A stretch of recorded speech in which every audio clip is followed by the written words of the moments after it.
ರಾಜ್ಯದ ಹಲವು ಜಿಲ್ಲೆಗಳಲ್ಲಿ ಧಾರಾಕಾರ ಮಳೆಯಾಗಿದೆ. ಕರಾವಳಿ ಮತ್ತು ಉತ್ತರ ಒಳನಾಡಿನಲ್ಲಿ ಭಾರೀ ವರ್ಷಧಾರೆಯಾಗಿದ್ದು ಭಾರತೀಯ ಹವಾಮಾನ ಇಲಾಖೆ ಈ ಸಂಬಂಧ ಮಾಹಿತಿಯನ್ನು ಕೊಟ್ಟಿದೆ.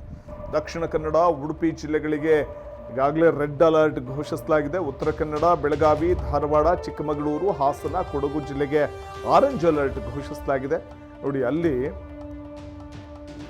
ದಕ್ಷಿಣ ಕನ್ನಡ, ಉಡುಪಿ ಜಿಲ್ಲೆಗಳಲ್ಲಿ ರೆಡ್ ಅಲರ್ಟ್ ಘೋಷಿಸಿದ್ರೆ, ಉತ್ತರ ಕನ್ನಡ, ಬೆಳಗಾವಿ, ಧಾರವಾಡ, ಚಿಕ್ಕಮಗಳೂರು, ಹಾಸನ, ಕೊಡಗು ಈ ಜಿಲ್ಲೆಗಳಲ್ಲಿ ಆರೆಂಜ್ ಅಲರ್ಟ್ ಘೋಷಿಸಲಾಗಿದೆ.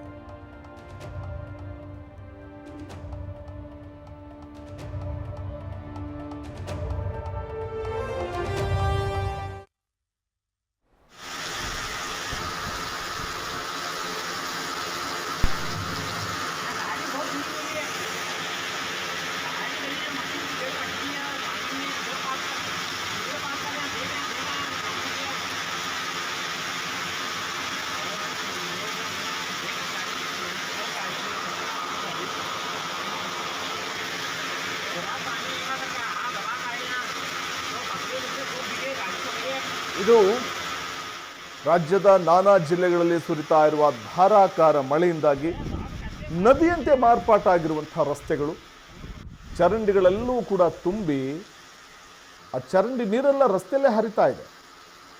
ನೋಡಿ, ಯಾವುದೋ ನದಿ ಹರಿತಾ ಇದೆ ಅನ್ನುವಂಥ ಫೀಲ್ ಕೊಡುತ್ತೆ. ಆ ನಿಲ್ಲಿಸಿರುವಂಥ ಪಾರ್ಕ್ ಮಾಡಿರುವಂಥ ಕಾರ್ನ ಬಾನೆಟ್ವರೆಗೂ ಕೂಡ ನೀರು ಬಂದಿದೆ, ನೀರು ಹರಿತಾ ಇದೆ. ಇದುವೇ ಈ ಭಾಗದಲ್ಲಿ ಕರಾವಳಿ ತೀರ ಪ್ರದೇಶಗಳಲ್ಲಿ, ಉತ್ತರ ಒಳನಾಡಲ್ಲಿ ಯಾವ ರೀತಿ ಮಳೆ ಅಬ್ಬರಿಸಿ ಬೊಬ್ಬಿರಿತಾ ಇದೆ ಅನ್ನೋದಕ್ಕೆ ಇದೊಂದು ನಿದರ್ಶನ.